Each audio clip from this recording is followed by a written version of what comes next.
Lahat o papuri sa kaitaasan, siya'y papurihan ngayon at magpakailanman. Umawit ang daigdigan, lahat ng naroon. Umawit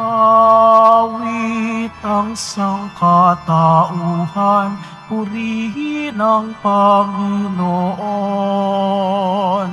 Papuri sa kaitaasan, siya'y papurihan, Diyos ng lahat o papuri sa kaitaasan, siya'y papurihan ngayon at magpakailanman.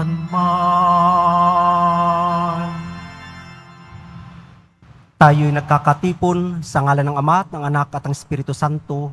Amen. Ang pagpapala ng ating Panginoong Jesucristo, ang pag-ibig ng Diyos Ama, at ang pakipag-isa ng Banal na Espiritu, naway sumainyong lahat. At sumayo rin. Maligayang pagdalo sa ating banal na pagdiriwang, mga kapatid. Tayo nagagalak na maging kasama natin ngayon ang ating dating Kora Paroko ng 7 taon dito sa Quiapo, si Father Hernando Ding Coronel. Palakpakan po natin siya.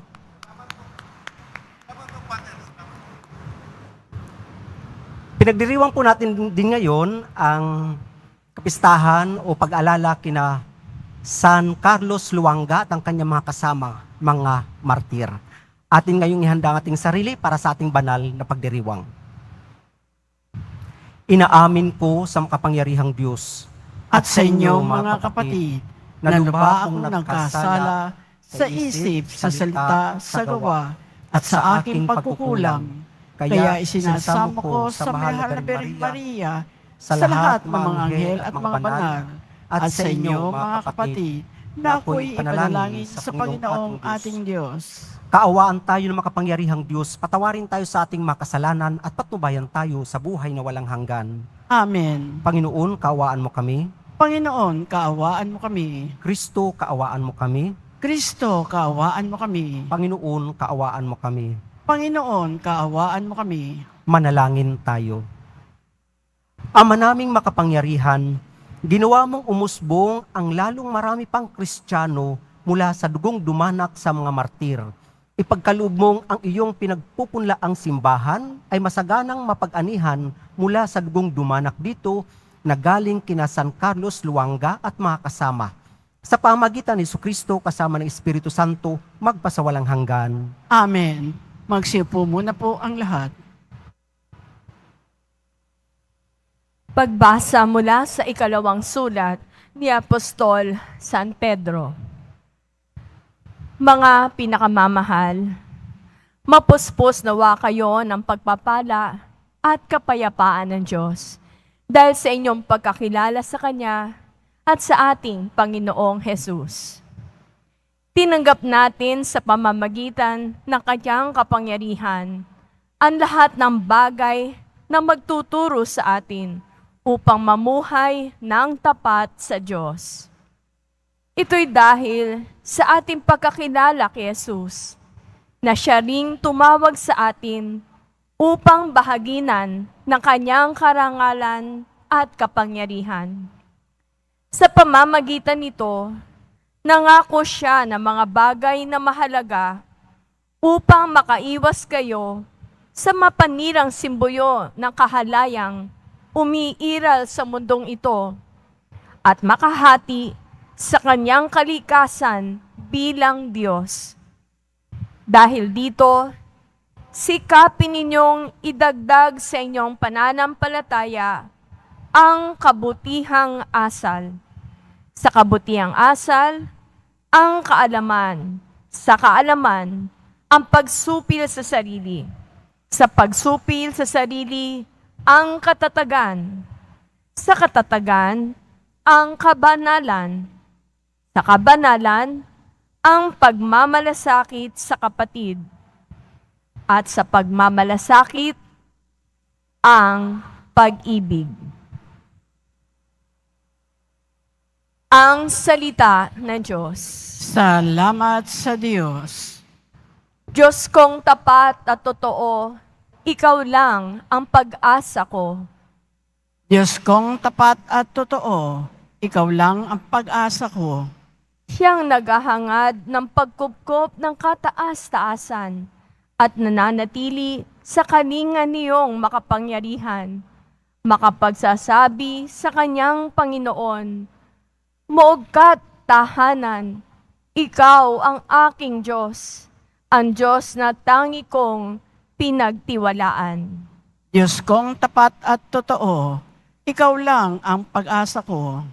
Ang sabi ng Diyos, aking ililigtas ang tapat sa akin at iingatan ko ang sinumang taong ako'y kikinlandin. Pag sila'y tumawag, laging handa ako na sila'y pakinggan. Aking sasamahan at kung may hilahil ay sasaklolohan. Diyos kong tapat at totoo, ikaw lang ang pag-asa ko. Aking ililigtas at ang bawat isa ay pararangalan.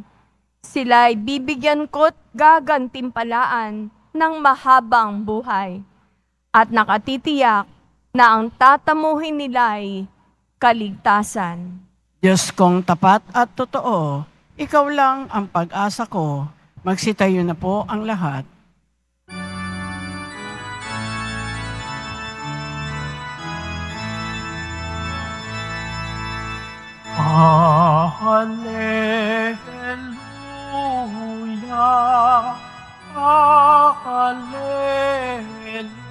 Hallelujah, Hallelujah, Hallelujah, Hallelujah.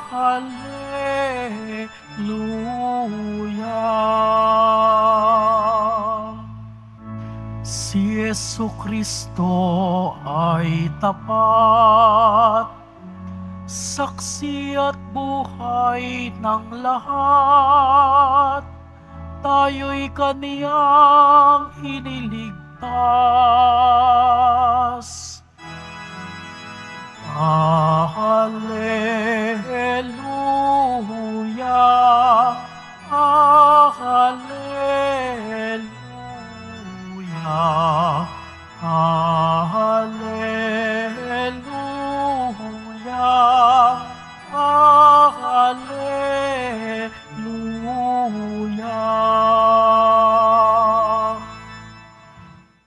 Sumainyo ang Panginoon, At sumayo rin, ang mabuting balita ng Panginoon ayon kay San Marcos. papuri sa iyo, Panginoon.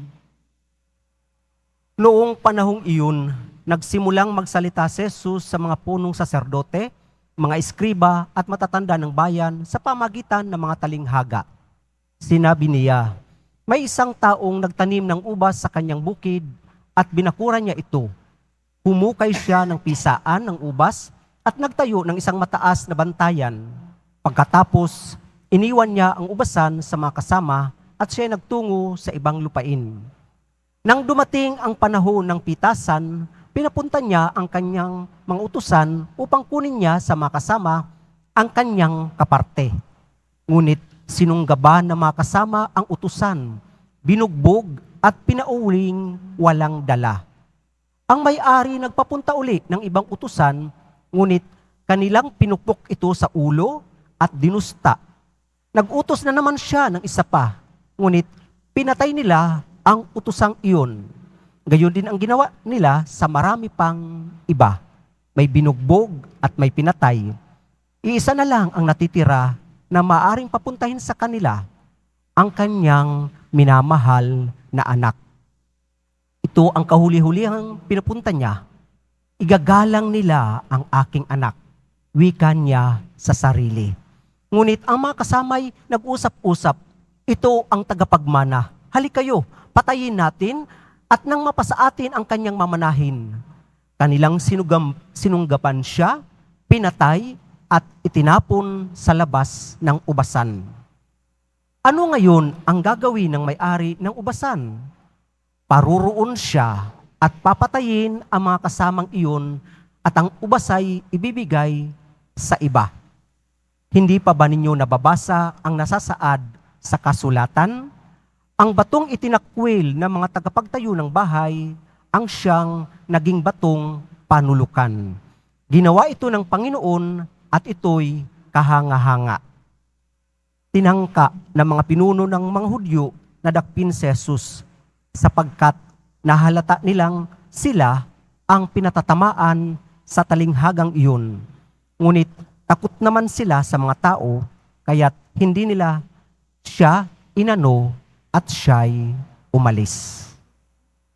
Mga kapatid, ang mabuting balita ng ating kaligtasan. Pinupuri ka namin, Panginoong Heso Kristo. Magsiupo mo na po ang lahat. Narinig po natin ang talinghaga.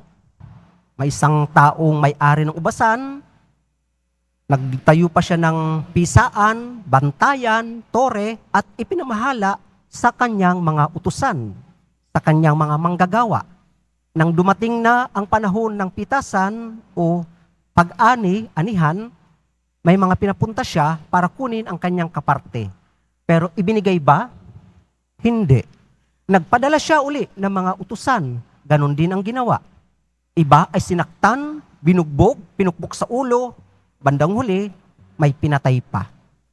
Sa kahuli-hulihan, ang kanyang natitirang anak ang siyang pinapunta. Sa pag-aakala, igagalang nila ang aking anak. Mga kapatid, ang talinghagang ito ay makikita natin sa lumang tipan. Paano binigyan ni Yahweh ng pabor ang mga Israelita? Bayang pangako ipinagkaloob sa kanila. Nagpadala si Yahweh ng mga propeta, iginalang ba? Pinatay. Bandang huli, ang kanyang pinapunta ay ang kanyang bugtong na anak, ang Panginoong Hesukristo, ang Puong Nazareno. Tinanggap? Hindi. Pinatay. Mga kapatid, opo, ito'y hindi lamang isang talinghaga, kundi isang kwento ng bayang Israel. Pero hindi lamang ito isang kwento ng bayang Israel, kwento din ito ng bawat isa sa atin. Ano ang ipinagkaloob ng Diyos sa atin? Buhay. Ano ang ating bunga na pwedeng ibahagi sa Panginoon? Ibinibigay ba natin sa Panginoon ang bunga na nararapat para sa Kanya?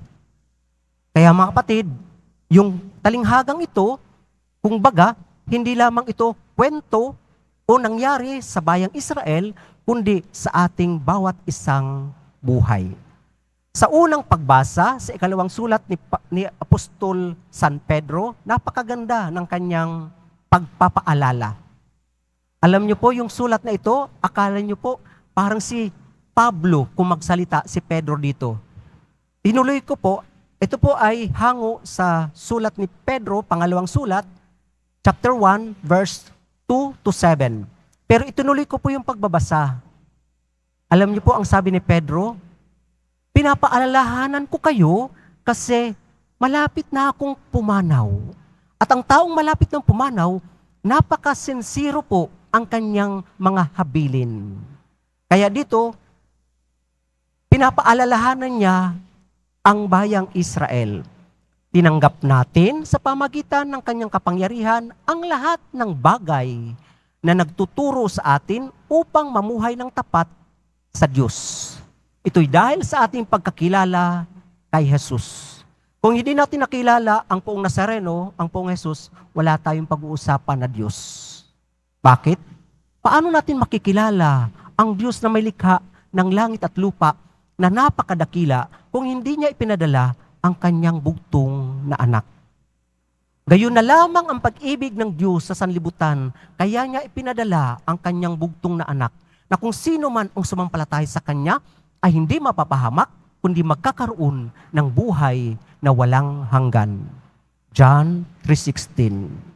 Pero dito, ipinagpapatuloy natin ang sulat, mensahe ni San Pedro. Ito'y dahil sa ating pagkakilala kay Jesus na siya ring tumawag sa atin upang bahaginan ng kanyang karangalan at kapangyarihan. Grabe, no? Si Jesus naging tao para bahaginan tayo ng kanyang kapangyarihan at karangalan bilang anak ng Diyos. Sa pamagitan nito, nangako siya ng mga bagay na mahalaga upang makaiwas kayo sa mapanirang simbuyo ng kahalayang umiiral sa mundong ito at makahati sa kanyang kalikasan bilang Diyos. Wow! Imagine, to share the divine life with God. Sino tayo? Para ang kalikasan ng Diyos ay ibahagi sa atin. Pero syempre po, ang kailangan natin, iwasan natin yung mga bagay na pwedeng sumira sa atin. Hindi pwede, ang puso po, hindi pwedeng nandun yung galit at nagmamahal at the same time. Hindi po. Tulad ng baso. Ang baso ba pwedeng lagyan ng maruming tubig at malinis tas iinumin natin? Kaya? Natural, hindi. Anong gagawin natin sa baso na may maruming tubig? Itatapon natin. Huhugasan. Pag nahugasan na, sa kalalagyan ng malinis na tubig, may inom natin ang malinis na tubig sa pamagitan ng basong yun. Ang baso ay ang ating buhay. Ang baso ay ang ating puso.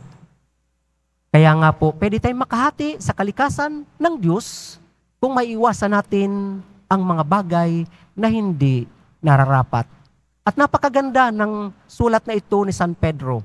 Dahil dito, sikapin ninyong idagdag sa pananampalataya ang kabutihang asal. Di natin pwedeng sabihin, deboto ko ng Poong Nazareno, pero ang asal natin, hiwalay. Hindi po. So pananampalataya, kabutihang asal. Sa kabutihang asal, kaalaman. Pag-aralan natin ang banal na kasulatan, ang banal na aklat, ang turo ng simbahan, masunod ito. At ang pagsupil sa sarili, ang katatagan. At kapag tayo'y matatag na, natural nandun ang kabanalan. Kabanalan, pagkatapos noon, ay ang pagmamalasakit sa kapwa o kapatid na nagpapakita ng ating pagmamahal sa Diyos. Opo mga kapatid, hindi po natin pwedeng sabihin, deboto ako ng Poong Nazareno, pero ang diwa natin ay hiwalay sa kanyang kalooban. Sa pamagitan ng ating pananampalataya, bibigay natin ang ating sariling pagkakataon sa kabutihang asal. Pagsupil sa sarili, katatagan, kabanalan, pagmamalasakit sa kapwa, at pagpapakita ng pag-ibig. O sige, sa mga bata, kahit mga dating bata, tayo po ba pwedeng magsabi, mahal ko po kayo, pero pag nagtanong ang ating magulang, susundin mo ba ako? Pwede pong hindi. Pwede ba yun? Nagmamahal tapos hindi susundin ang magulang? Ang nagmamahal, sinusunod ang kalooban ng kanyang minamahal. At ito'y nakapagbibigay ng kabutihan sa atin. Mga kapatid, opo, napakabuti ng Diyos. Kanyang inialay ang kanyang bugtong na anak, ang Poong Nazareno, upang ibigay sa atin ang buhay na walang hanggan. Ang ating santo ngayon, si San Carlos Luanga, isang African, taga-Uganda. Meron pa siyang kasamang mga 21 martyrs, mga kabataan ito ng Uganda, sa East Africa. Nung nandun ako sa Africa, napunta ako sa Togo at Benin. Sa Benin, napunta ako sa kanyang isang parokya, St. Charles Luanga, pagpapaalala na ang pagsunod sa Diyos ay pagsunod sa kabutihan niya, pati ang kanyang mga aral. Alam niyo po, marami sa kanila sinunog ng buhay. Pero kanilang ibinigay ang pagtitiwala sa napakabuting Diyos. May kumitil man sa kanilang buhay, ang kanilang buhay ay nananatili bilang halimbawa sa pagsunod sa kalooban ng Diyos.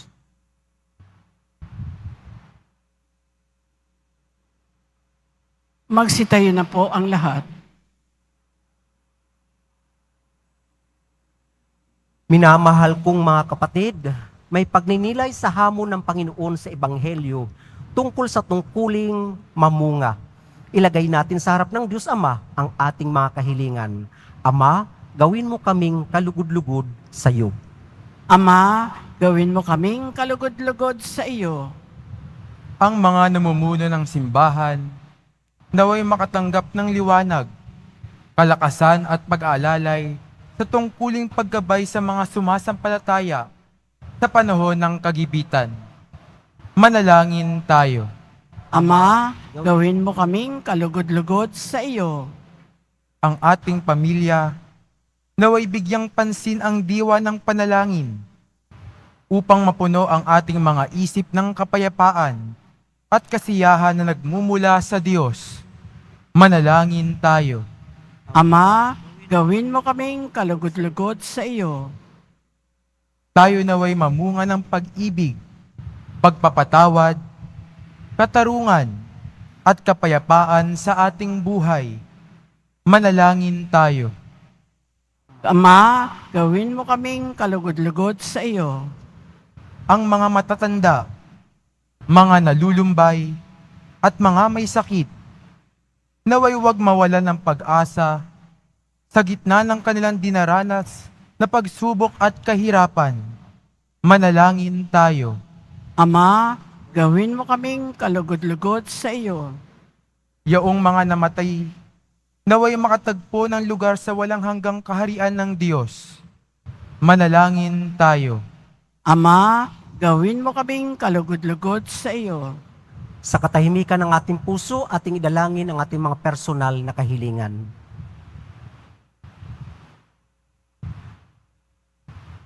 Ama, ang iyong anak ay ang batong tinanggihan. Tinatanggap namin siya ng buong puso at may pananalig naming itinataas sa iyo ang aming mga kahilingan.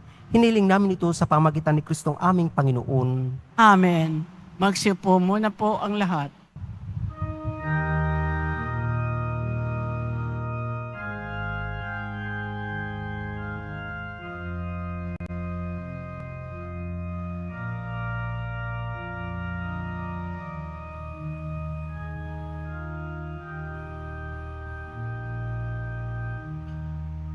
Aming alay sa'yo, Panginoon. Ang tinapay at alak na iyong kaloob upang gunitain ang iyong buhay na inialay nang tayo'y magdiwang bilang isang sambayanan.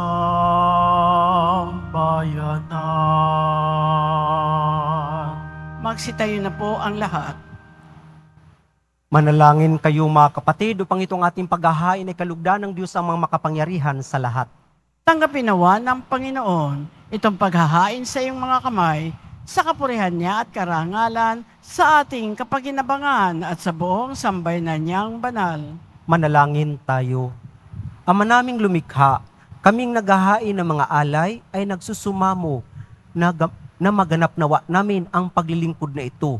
Katulad ng mga martir na ginawaran mo ng kakayahan na mamatay kaysa ikaw ay talikdan. Kami naway makapaghandog na may kaluobang nakatalaga sa iyo.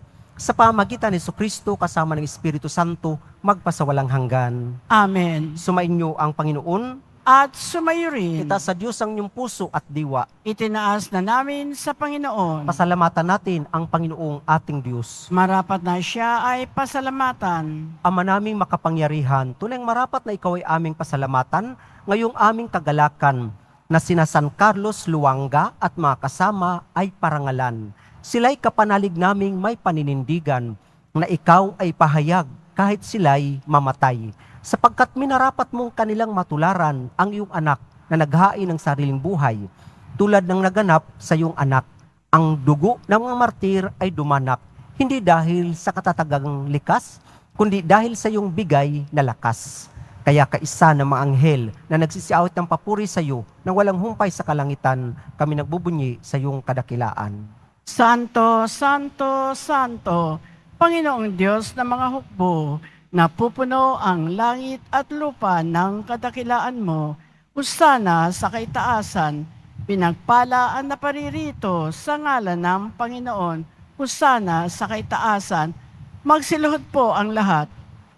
Ama naming banal, ikaw ang bukal ng tanang kabanalan.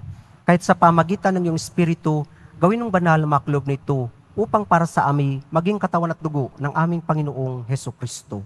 Bago niya pinagtiis ang kusang loob na maging handog, hinawakan niya ang tinapay, pinasalamatan kanya, pinaghati-hati niya yun, iniabot sa kanyang mga alagad at sinabi, "Tanggapin ninyong lahat ito at kanin. Ito ang aking katawan na ihahandog para sa inyo."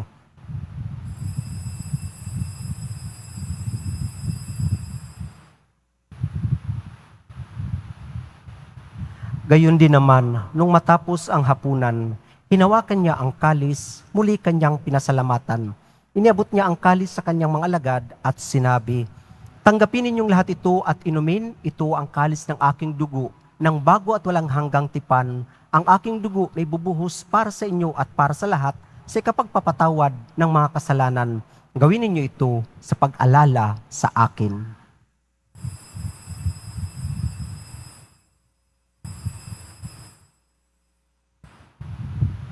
Magsitayo na po ang lahat. Pagbunyi natin ang misteryo ng ating pananampalataya. Si Kristo'y namatay, si Kristo'y nabuhay, si Kristo'y babalik sa wakas ng panahon. Ama, ginagawa namin ngayon ang pag-alala sa pagkamatay at muling pagkabuhay ng iyong anak, kaya't inialay namin sa iyo ang tinapay na nagbibigay buhay at ang kalis na nagkakaloob ng kaligtasan. Kami nagpapasalamat dahil kaming minarapat na tumayo sa harap mo para maglingkod sa iyo. Isinasamo namin kaming magsasalo-salo sa katawan at dugo ni Kristo ay mabuklod sa pagkakaisa sa pamagitan ng Espiritu Santo. Ama, lingapin mo yung simbahang laganap sa buong daigdig. Puspusin mo kami sa pag-ibig. Kaysa ni Francisco na aming Papa at ni Jose na aming obispo at ng Tanang Kaparian. Alalahanin mo rin ang mga kapatid namin na himlay na may pag-asang sila'y muling mabubuhay. Gayon din ang lahat ng mga pumanaw, kaawaan mo sila at patuloyin sa iyong kaliwanagan. Kaawaan mo at pagdapating kaming lahat na makasalo sa iyong buhay na walang wakas, kaysa ng mahal na Birhing Maria na Ina ng Diyos, ng kabiyak na puso niyang si San Jose, kaysa ng apostol, ni San Carlos Luanga at mga kasamang martir, ni San Juan Bautista at ng lahat ng mabanal, na namuhay dito sa daigdig ng kalugod-lugod sa iyo. May pagdiwang nawa namin ang pagpupuri sa kararangal mo sa pamamagitan ng anak na aming Panginoong Heso Kristo. Sa pamagitan ni Kristo, kasama niya at sa Kanya, ang lahat ng parangal at papuri ay sa iyo, Diyos amang makapangyarihan, kasama ng Espiritu Santo, magpasawalang hanggan. Amen. Sa pamagitan ng binyag, tayo'y naging mga anak ng Diyos. Bilang isang pamilya, tayo tumawag sa ating iisang Ama.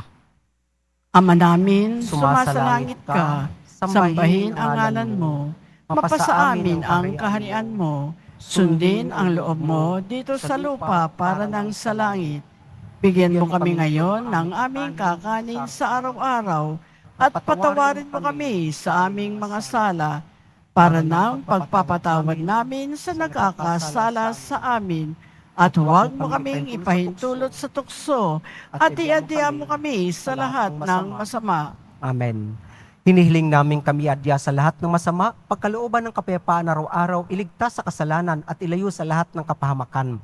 Samantalang aming pinananabikan ang dakilang araw ng pagpapahayag ng tagapagligtas naming si Jesu Kristo. sapagkat iyo ang kaharian at ang kapangyarihan at ang kapurihan magpakailanman. Amen. Panginoong Kristo, sinabi mo sa mga apostol, kapayapaan ang iniiwan ko sa inyo, ang aking kapayapaan ang ibinibigay ko sa inyo. Tungayan mo ang aming pananampalataya at huwag ang aming pagkakasala. Pagkalooban mo kami ng kapayapaan at pagkakaisa, ayon sa iyong kalooban, kasama ng Espiritu Santo, magpasawalang hanggan. Amen. Ang kapayapaan ng Panginoon naway laging sumainyo. At sumayo rin. Mga kapatid, ating ibigay ang kapayapaan sa bawat isa. Alex, Kordero ng Diyos na nag-aalis ng mga kasalanan ng sanlibutan, maawa ka sa amin. Kordero ng Diyos na nag-aalis ng mga kasalanan ng sanlibutan, maawa ka sa amin. Kordero ng Diyos na nag-aalis ng mga kasalanan ng sanlibutan, ipagkaloob mo sa amin ang kapayapaan, magsiluhod po ang lahat. Mga kapatid, narito ang ating Panginoong Kristo, ang anak ng Diyos na nagkatawang tao, nag-alay ng kanyang buhay para sa bawat isa sa atin. Siya ang kordero ng Diyos na nag-aalis ng makasalanan sa libutan, mapapalad tayong inaanyayahan sa kanyang piging. Panginoon, hindi ako karapat-dapat na magpatuloy sa iyo, ngunit sa isang salita mo lamang ay gagaling na ako. Ang katawan ni Kristo. Amen.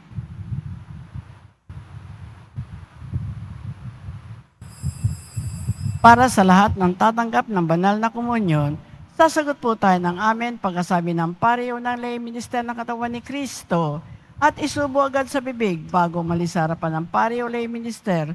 Sumunod po tayo.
Magsitayo na po ang lahat. Manalangin tayo. Ama naming mapagmahal, ngayong napagsaluhan na namin ang banal na pakikinabang sa paggunita sa mga martir na hindi naigupo ng kamatayan, kami nagsusumamo na ang nagdulot sa kanila ng paninindigang magtiis ay magbigay dinawa sa amin ng pananampalataya at pag-ibig sa gitna ng mga dapat pagtiisan dito sa daigdig. Sa pamagitan ni Jesucristo kasama ng Espiritu Santo, magpasawalang hanggan. Amen. Sumainyo ang Panginoon. At sumayo rin. Mahal na Poong Jesus Nazareno, inihayag mo sa pamagitan ng krus ang walang maliw na pag-ibig ng Diyos sa sangkatauhan. Pakinggan mo ang kahilingan ng iyong angkan na nagsusumamo sa iyo. Makamtan nawa nila ang iyong katugunan at tanggapin ang kasagutan na may utang na loob na tinatanaw. Basbasan din po ninyo ang mga daladala nilang mga imahin at dasalan. Sa pamagitan ng bendisyon na ito, naway maalala nila ang mga pangako nila noon sa binyag, na ikaw ang kanilang iibigin at paglilingkuran bilang Panginoon magpasawalang hanggan. Amen. Sumainyo ang Panginoon At sumayo rin. at sumainyong pagpapala kasama ng inyong mga mahal sa buhay na makapangyarihang Diyos, Ama, Anak, at Espiritu Santo. Amen. Humayo kayong taglay ang kapayapaan ng Poong Jesus Nazareno. Salamat sa Diyos.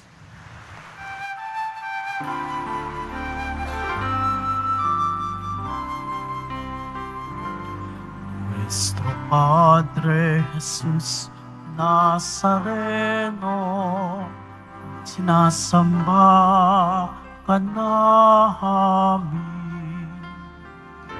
Pinipintuho ka namin. Aral mo ang aming buhay at kaligtasan. Nuestro Padre Jesus Nazareno, iligtas mo kami sa kasalanan. Ang krus mong kinamatayan ay sagisag ng aming kaligtasan. Nuestro Padre Jesus Nazareno, dinarangal ka namin. Nuestro Padre Jesus Nazareno, niluluwalhati ka namin. Nuestro Padre Jesus Nazareno, dinarangal ka namin. Nuestro Padre Jesus Nazareno, niluluwalhati ka namin.